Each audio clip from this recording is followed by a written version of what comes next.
बहुत समय पहले की बात है। प्राचीन काल में एक राजा ने अपने लोगों की परीक्षा लेने के लिए एक सड़क के बीचों बीच बड़ा पत्थर रखवा दिया और वही ये पता लगाना चाहता था कि कितने लोग अपने बारे में या फिर लोगों की भलाई के बारे में भी सोचते हैं।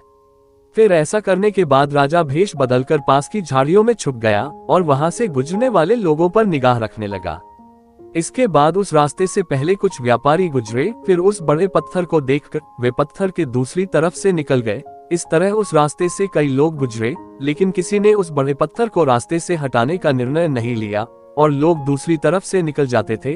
और इस बीच तो कितनों ने उस राजा को भी कोसा कि उनके राजा को अपने राज्य के बारे में चिंता ही नहीं है, रास्ते में इतने बड़े पत्थर आ गए हैं और राजा कुछ करता ही नहीं। ऐसा ही कहते हुए सब रास्ते से आगे बढ़ते चले जाते।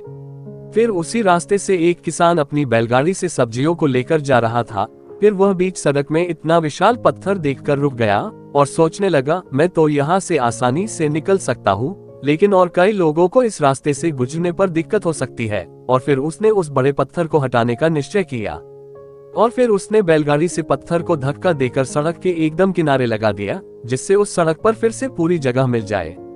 इसके बाद किसान ने देखा कि जहाँ बड़ा पत्थर था उसके नीचे तो सोने की सिक्के पड़े थे। किसान सिक्कों को उठाकर सोचने लगा कि मैं इसे लूं या नहीं। इसी सोच में पड़ गया। इतने में झाड़ियों से निकलकर राजा उस किसान के पास आया और राजा किसान से बोला, ये सोने के सिक्के तो मैंने पत्थर के साथ रखवाए थे, तुमने अपनी हिम्मत से काम लेते हुए इतने विशाल पत्थर को हटा दिया, सो अब सिक्के तुम्हारे हैं। यानी मैं ये देखना चाहता था कि कितने लोग परिस्थितियों का सामना करना चाहते हैं और अपने राज्य की भलाई चाहते हैं, इसलिए ये सोने के सिक्के तुम्हें एक अवसर बनकर प्राप्त हुए हैं। जो मौका सबको मिला, लेकिन तुमने ही इस मौके को सही अवसर में बदल दिया। कहानी की शिक्षा, हर किसी के जीवन में बाधाएं आती है, लेकिन जो लोग इनको पार करते हैं उन्हें अपनी परिस्थितियों में सुधार करने का मौका मिलता है। लेकिन अक्सर यही बाधाएं जीवन में नए अवसर भी लाती है, और जबकि आलसी और खुद से कमजोर व्यक्ति सिर्फ दूसरों की शिकायत करने में ही अपना वक्त लगा देते हैं। Thanks for watching. लाइक और सब्सक्राइब माई चैनल।